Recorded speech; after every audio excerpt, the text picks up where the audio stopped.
Hello, this is a quick video about vasoconstriction and vasodilation. Vaso means vessel, and we're talking here about blood vessels, so arteries, capillaries, or veins.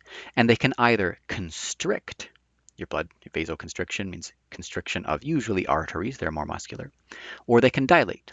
So here we have a little animation showing both. Here we have, if we look at this region here, vasodilation, lots of blood gets in there, and then vasoconstriction, less blood gets in there.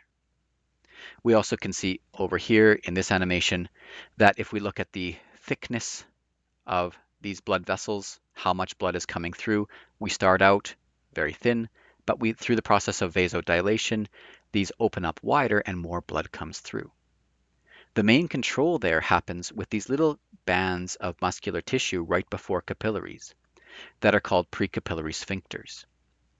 So pre-capillary sphincters, this term right here, is pointing to the little bands of muscle around there, or in this actual image, little bands of muscle around here, leading into capillaries.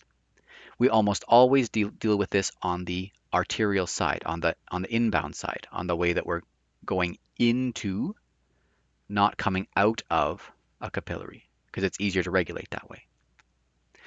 So vasoconstriction and vasodilation are just letting more blood into an area or not.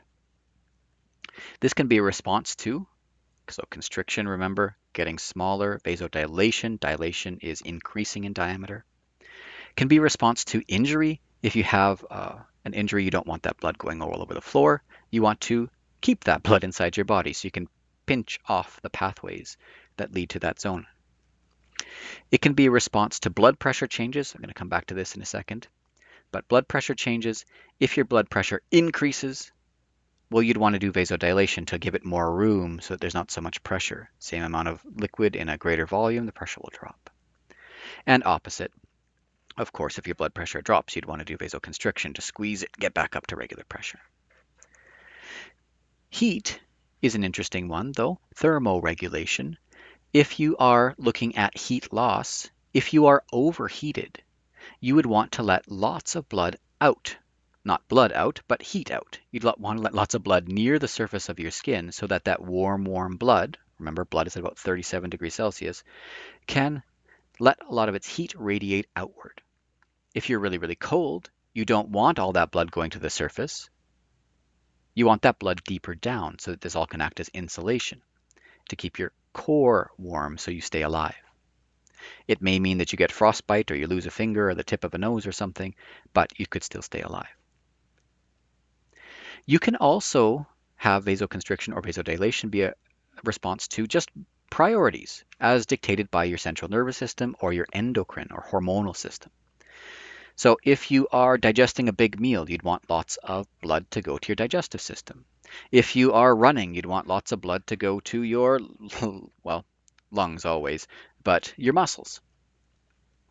So vasoconstriction and vasodilation can happen on a small scale, just one capillary or two capillaries, or they can happen across the whole body. So you could have it so you say, okay, here is my digestive system over here, and maybe I'm in a stressful situation. I don't want to be dealing with this right now. I'm going to cut off the supply to this whole region.